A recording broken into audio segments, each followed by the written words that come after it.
duda me lo comentas, ¿vale?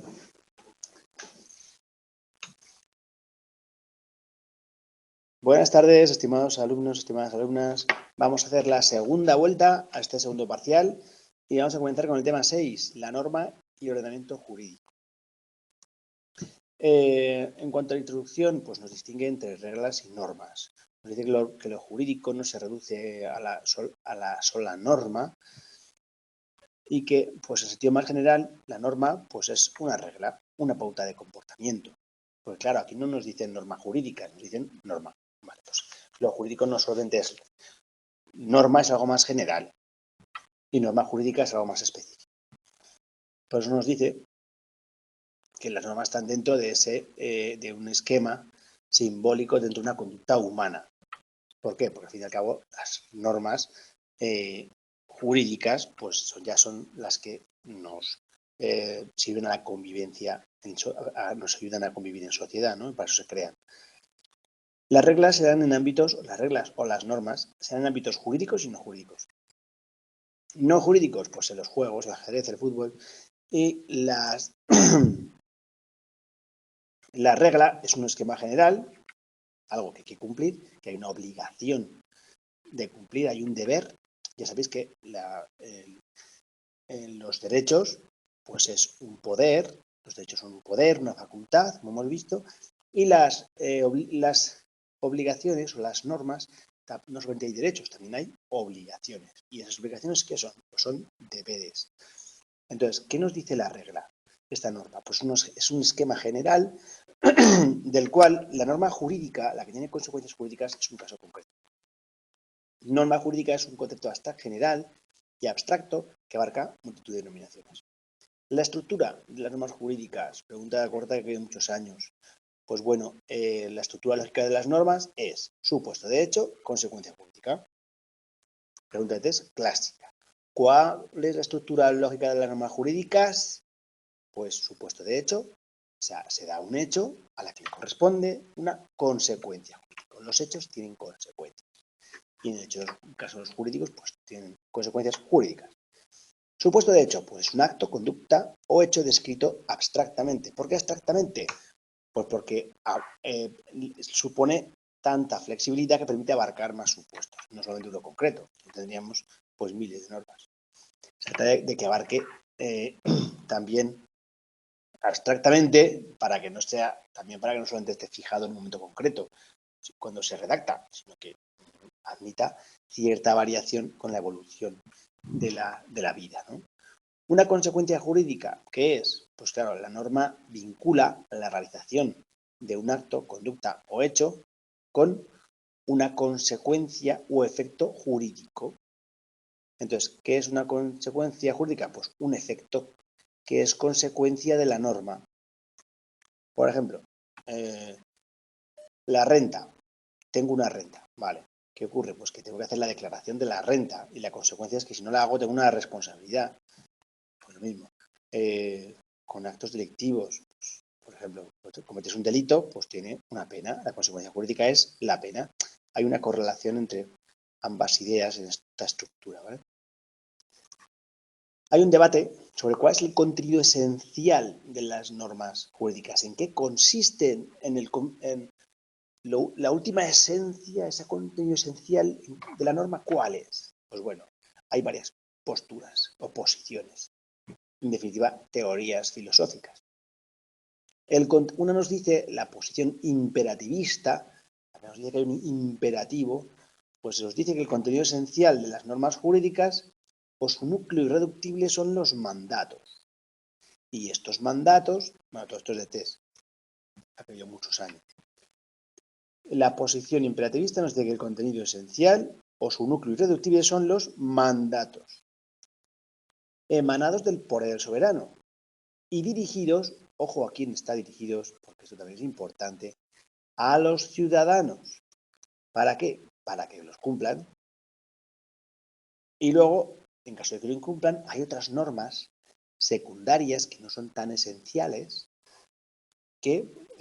cuyos destinatarios son los funcionarios y que lo que hacen pues aplicar una consecuencia para que, pues bueno, quienes mandan respaldan sus mandatos y amenazan con la coacción de esos otros funcionarios que aplican las normas. Por eso el papel de la coacción aparece en segundo plano, en una segunda normativa que reprime la transgresión, que reprime el incumplimiento, al fin y al cabo.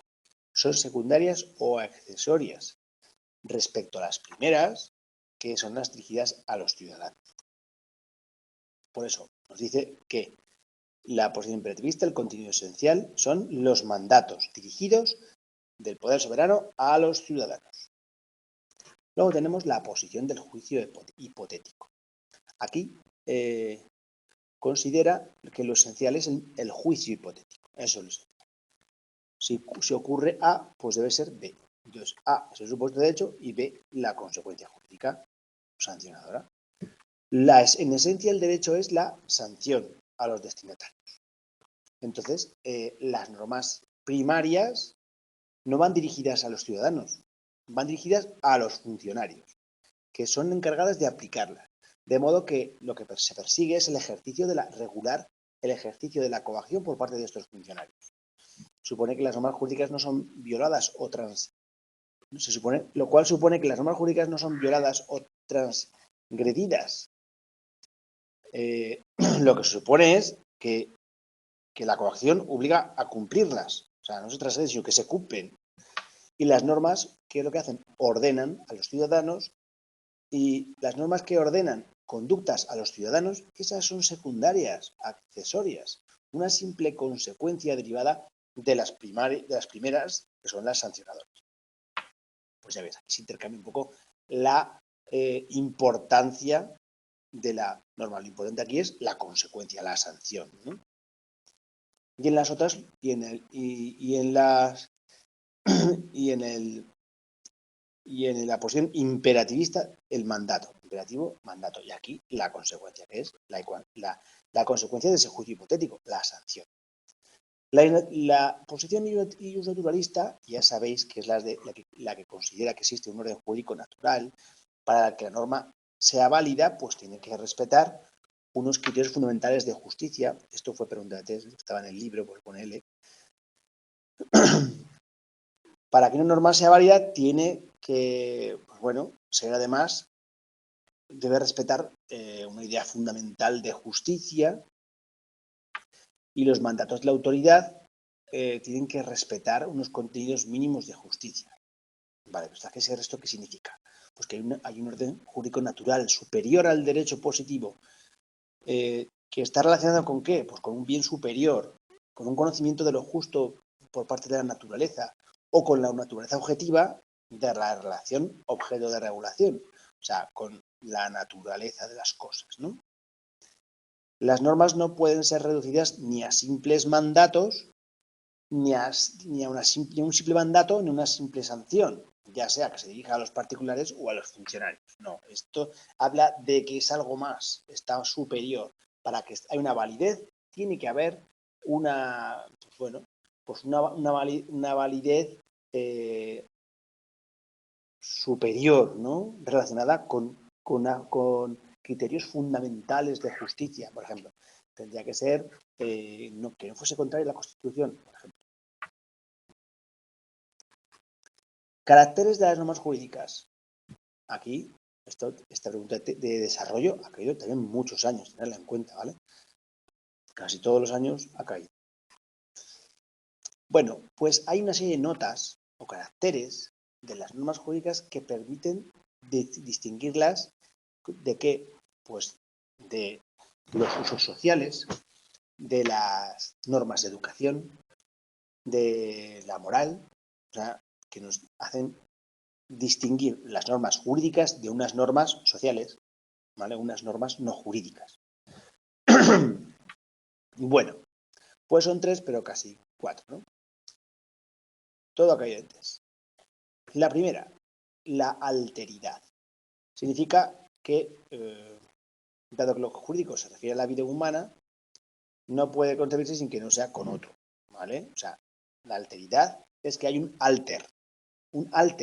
otro, ¿vale? Siempre hay una relación entre al menos dos sujetos. El alter, el otro. puesto que el derecho siempre se refiere a una relación entre sujetos. Entender por sujetos personas físicas o jurídicas. Vinculatoriedad. Esto significa que las normas jurídicas no son meras recomendaciones, no son consejos, no, vinculan. Y si vinculan significa que obligan. ¿A qué obligan las normas? Nos obligan a ajustar nuestra conducta a lo establecido en la norma. Lo que dice la norma no se puede disponer por los sujetos. Por tanto, las normas son de obligado cumplimiento para los destinatarios sin que puedan alegarse que su desconocimiento. El desconocimiento de la norma no excusa su cumplimiento. ¿Vale? Generalidad y abstracción. Las normas se refieren en términos generales a los sujetos, porque por lo que os digo, esta generalidad y abstracción, ¿qué particularidad tiene o cuál es el objetivo de que sean generales y abstractas? Pues que en la que puedan caber muchos supuestos en esa norma. No puede establecer, y para no establecer diferencias entre los particulares. Esto no significa que las normas sean para todos, sino que pueden ser para algunos tipos de personas o para unas personas, pues las pensiones de jubilación. Las normas tienen que hablar también de modo abstracto, aunque regulen casos previstos. Por ejemplo, cuando el Código Penal regula el homicidio, pues regula el que matare a otro, ¿vale? Pero no dice el que matare a otro con un hacha, el que matare a otro con una pistola, el que matare a otro con... No, ahí no puede establecer modos o tipos de muertes, sino que contempla el homicidio y luego ya el asesinato, que es si hay esa categoría superior de intencionalidad, pero no deja de ser cierta generalidad y abstracción. ¿Para qué? Para contemplar el mayor número de supuestos de la vida real, porque la vida real hay muchos supuestos. Tipos de normas jurídicas. En los tipos tenemos que distinguir, hay muchas clasificaciones, pero bueno, nos hacen unas pocas, ¿vale? Los más habituales. Según el grado de vinculatoriedad. Es decir, según lo que me obligan. Si me vinculan, es que me obligan, ¿vale? Según en lo que me obliga su contenido. Entonces pueden ser imperativas, ¿vale? Que me obliguen a algo, que me prohíban algo, prohibitivas, y permitivas, que me permitan algo, ¿vale? Las imperativas ordenan, las prohibitivas prohíben hacer algo y las permisivas o permitivas permiten, ¿no? O reconocen la facultad de un derecho. Según el interés que protegen, esta cayó en junio de 2020, ya veis que o en 2021 también ha caído. Entonces, según el interés, aquí os lo señalo porque todo esto es de test, puede ser de derecho público o derecho privado. Ya sabéis que está la tradicional distinción de derecho público y derecho privado. ¿Por qué? Por el interés que protege. El derecho público se refiere al interés común, caracterizado por la presencia del Estado. De ello se deriva que el derecho regula las relaciones del sujeto con el Estado o los poderes estatales entre sí. El derecho privado, pues ya es un medio para satisfacer fines o intereses de los particulares situados en posiciones de igualdad, pero también comprendiendo al Estado cuando actúa en calidad de derecho privado. ¿Qué significa esto? Pues que el derecho privado es entre particulares y también entre particulares y el Estado cuando el Estado actúa como privado. ¿Entendéis la cuestión? Pues eso es. Esto no significa que la referencia a lo común sea exclusiva del derecho público. Hay excepciones. En el derecho de familia es un derecho civil, pero el Estado protege al menor. Hay excepciones. El delito de injurias protege al honor. El derecho de trabajo, pues hay una inferioridad del trabajador. Es decir, que el derecho público no es estrictamente público, sino que, pues eso, que no es en exclusiva. Siempre hay una participación del Estado para proteger a personas o intereses vulnerables. Según el ámbito espacial, pues espacial o territorial, pueden ser, bueno, el libro dice espacial, así que quedaros con espacial, pueden ser locales, autonómicas, nacionales, regionales, internacionales, por su ámbito temporal, es decir, por su vigencia, pues ¿cómo puede ser? Indeterminada o determinada. Indeterminada es el caso general. La mayoría de las leyes pues no se modifican. Aquí tenéis en junio de 2022, pues eso, que por su ámbito temporal, pues la mayoría de las normas jurídicas, en general, nos decía la pregunta de test, en general, ¿qué ocurre en general? Pues en general tiene una vigencia indeterminada. Pero hay algunas concretas, si no se dice nada, son indeterminadas. Para que sean determinadas, tiene que venir especificado. ¿Cómo cuáles? Pues como la ley de presupuestos, donde hay un plazo de un año donde se determina que existe un plazo en el que finaliza esa ley, la ley de presupuestos, ¿no? Del Estado, pues, o de cualquier ente. Por su referencia al objeto de regulación, tendríamos normas sustantivas o adjetivas. Podemos distinguir normas sustantivas, las que contienen regulaciones directamente a la conducta humana, y adjetivas, aquellas que tratan de procedimientos para cumplirlo. Por ejemplo, el Código Penal y el Código Civil pues serían sustantivas, mientras que la Ley de Enjuiciamiento Civil, que regula cómo aplicar el Código Civil, y la Ley de Enjuiciamiento Criminal, que regula cómo aplicar los procedimientos penales del Código Penal, pues tendríamos que son adjetivas. El ordenamiento jurídico, pues bueno, pues ¿qué es? Pues nos dicen que las normas forman un conjunto, pero ese conjunto no es desordenado, sino que tiene un orden. Y ese orden, como estudiamos, para que este orden, para que podamos suplir las lagunas y las contradicciones que se pueden dar, está ordenado jerárquicamente. ¿Por qué? Porque como ya estudiamos con Kelsen, es la forma más sencilla de darle coherencia y unidad a este ordenamiento jurídico. Es un conjunto ordenado de normas, pero también son actos, decisiones, procesos. Aquí nos dice, en el medievo, haciendo un poco, había una concepción uniforme de las fuentes.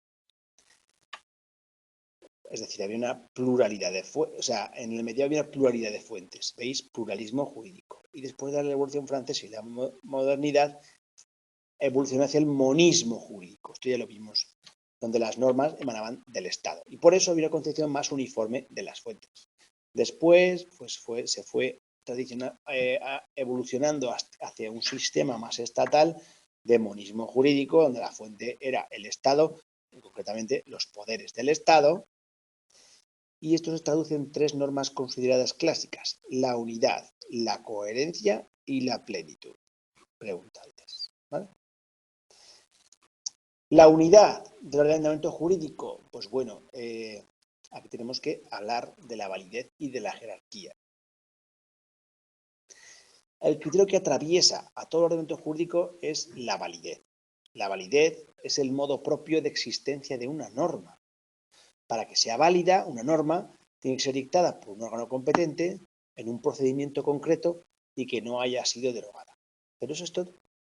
Para que una norma sea válida, solo tiene que cumplir eso, un órgano competente, un procedimiento y que no haya sido derogada.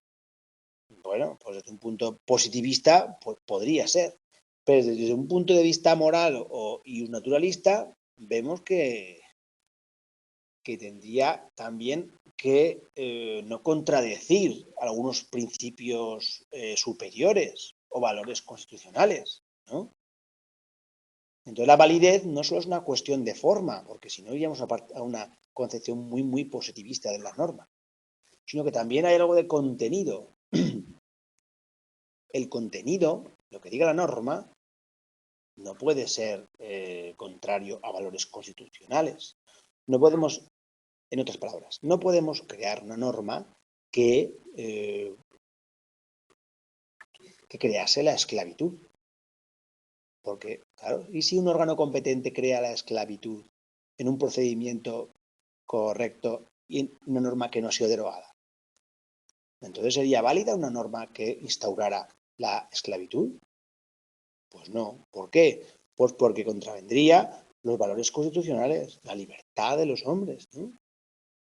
Entonces, aunque favoreciera a algunos, perjudicaría a otros. Y por tanto, hay algo superior a lo que le conviene a unos y a otros, que son los valores superiores, los valores constitucionales, los que le dan una validez moral, en definitiva, a la norma.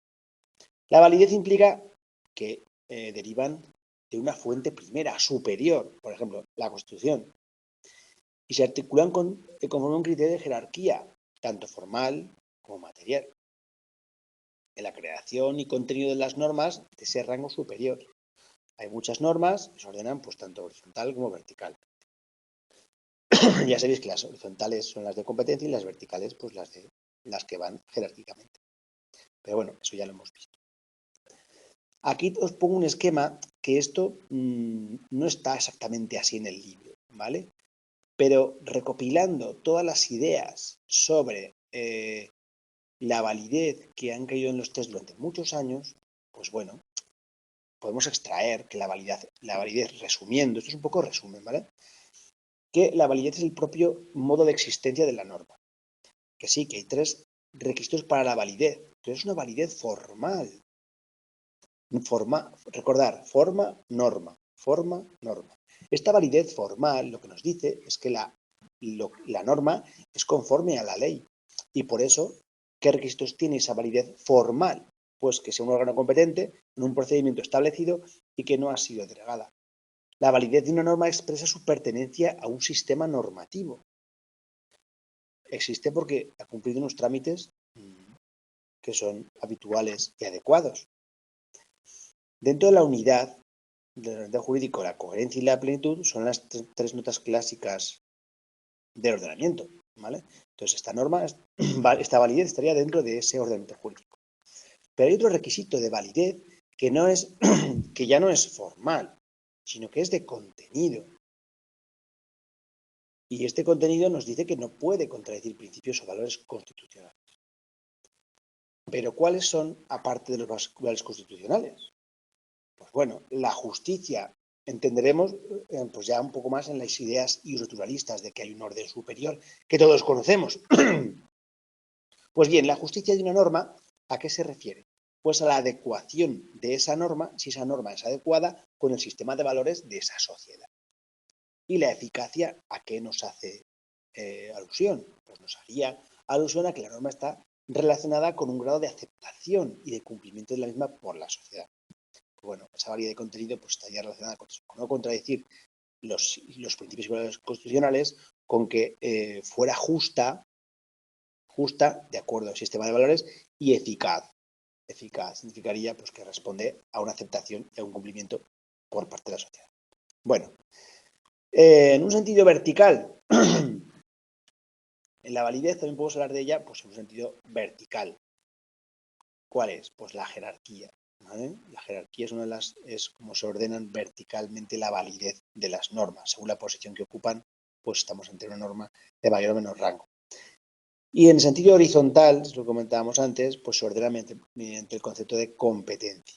¿Por qué? Pues porque por ejemplo, entre el Estado, o sea, las autonomías, y pues cada uno tiene sus propias competencias, pero al fin y al cabo unas están junto a otras y no unas son superiores a otras, porque todos los entes son autónomos, ¿no?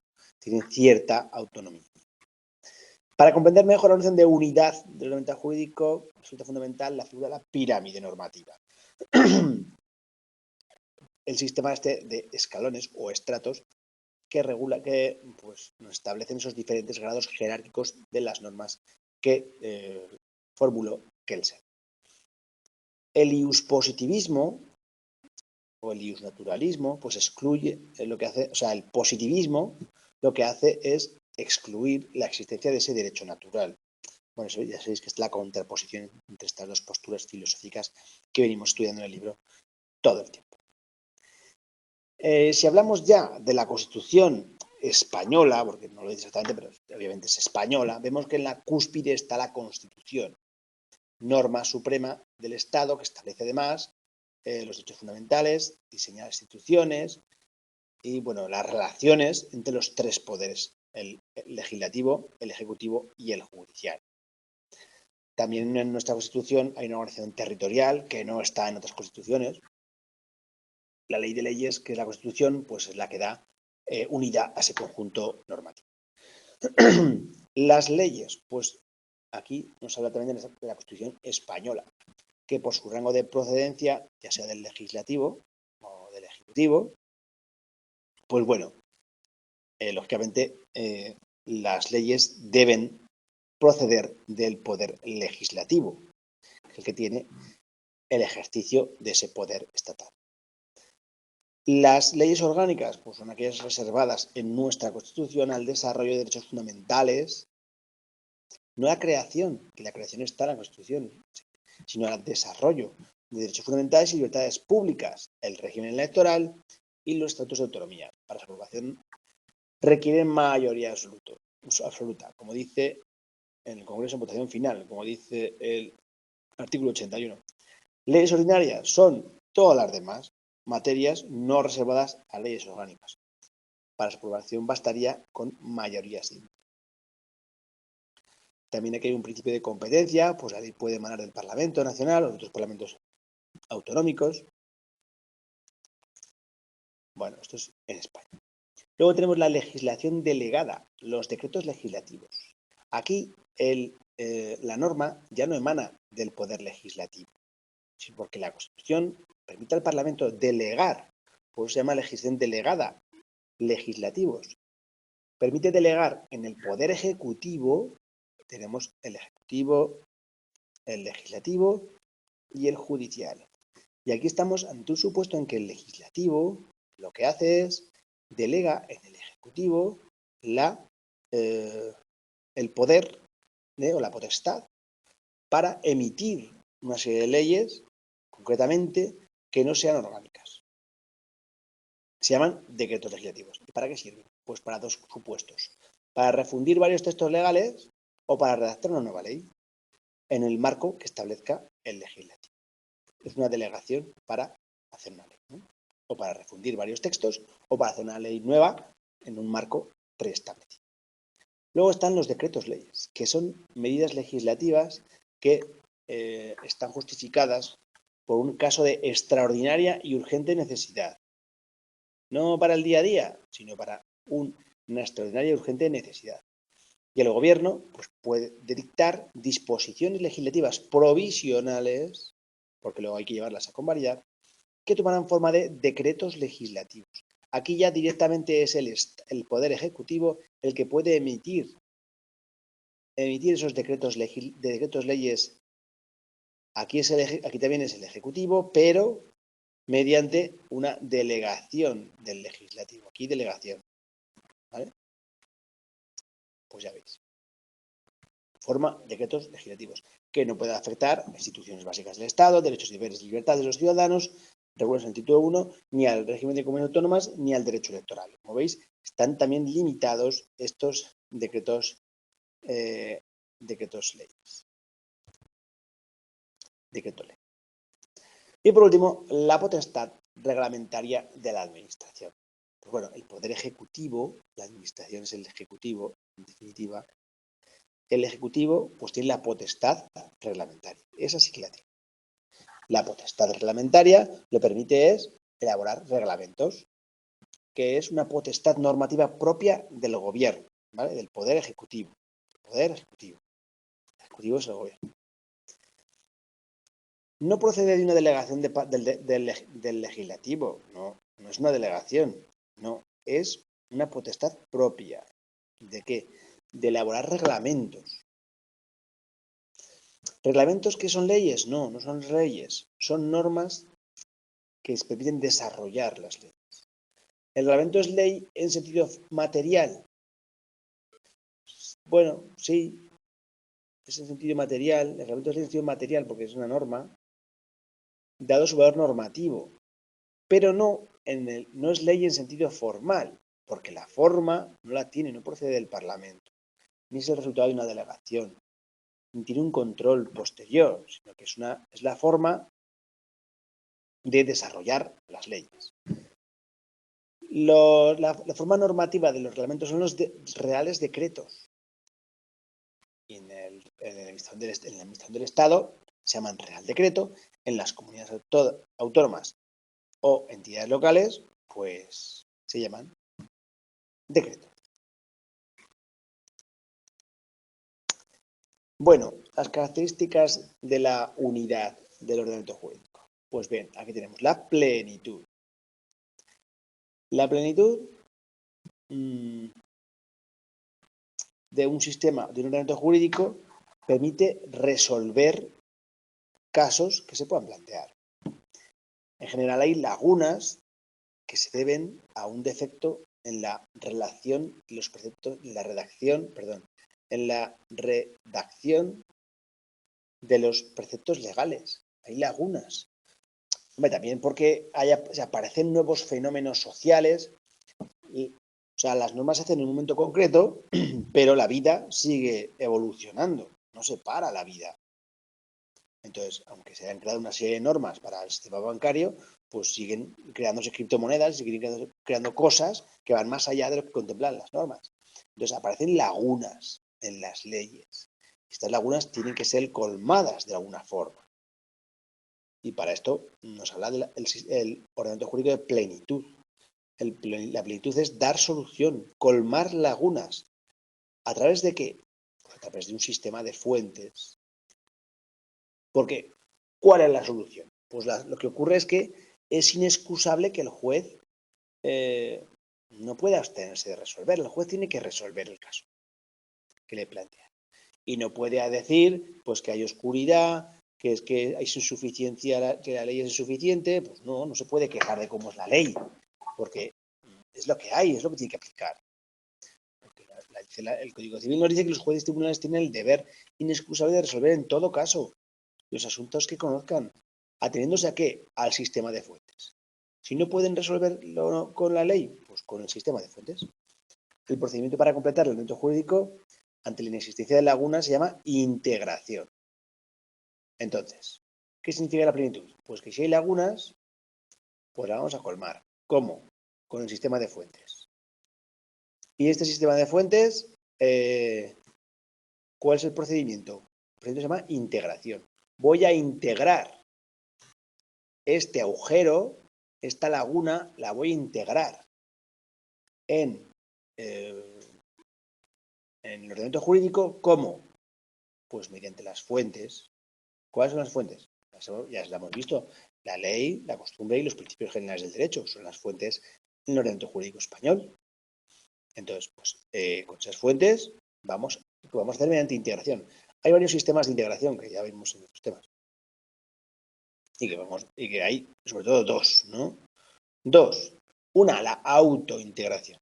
¿Cuándo se da? Pues cuando se recurre a normas propias, a normas o principios. Por ejemplo, la más habitual, la analogía. Pues bueno, se aplicará de forma analógica, parecida, por extensión, por una norma, porque haya una identidad. Bueno, se puede aplicar la analogía.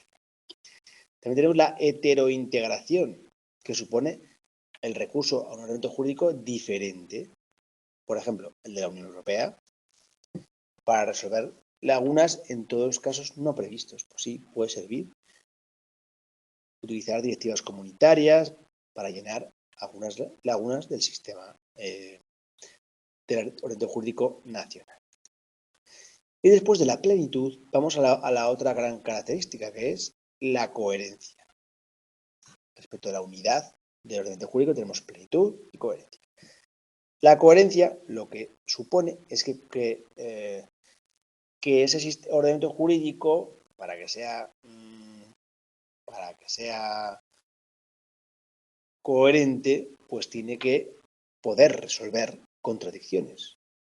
Incoherente sería que si fuera contradictorio, pues coherente que no sea contradictorio, ¿verdad? Que no existan contradicciones o antinomias entre las normas dos normas del mismo ordenamiento jurídico, que sea para los mismos destinatarios y que contengan situaciones contrapuestas. Entonces tenemos tres formas de resolución de estas contradicciones. El sistema cronológico, el jerárquico y el de especialidad. Tengo un pequeño resumen aquí de cómo estudiar esto, ¿vale? Tenéis aquí.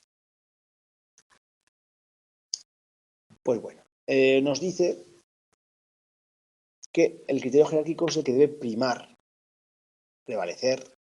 Bueno, primero nos dice que la resolución de las antinomias o contradicciones prevalecen por orden de los siguientes criterios, o los criterios para resolver las antinomias son, estas han sido las distintas preguntas de test que han puesto.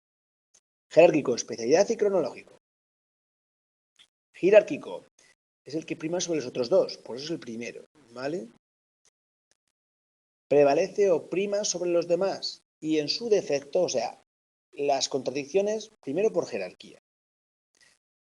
Si no hay jerarquía entre las normas que son iguales, tienen la misma consideración jerárquica, pues se plantearía la posibilidad del conflicto entre el de especialidad y el cronológico. Entonces, prevalecería el primero. Si hay conflicto entre el cronológico y el de especialidad, prevalecerá el primero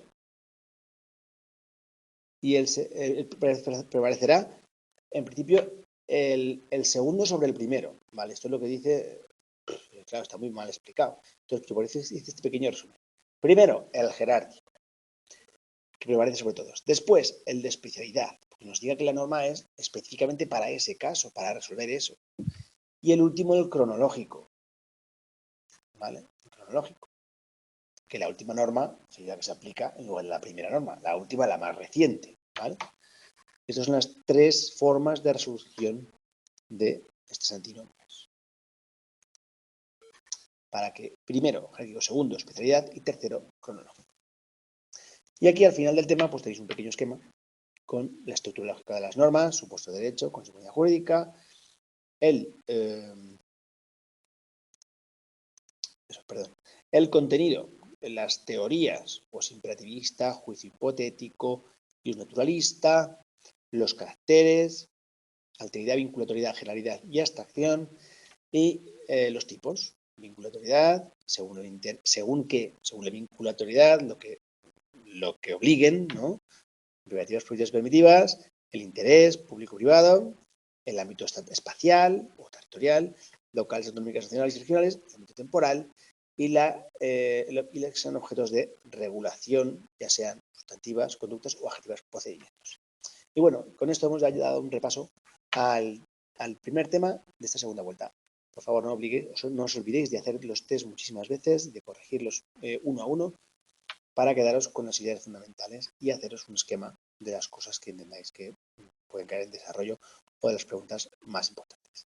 Así que, pues nada, aquí nos despedimos de este vídeo y nos vemos en el próximo vídeo. Chao, hasta la próxima.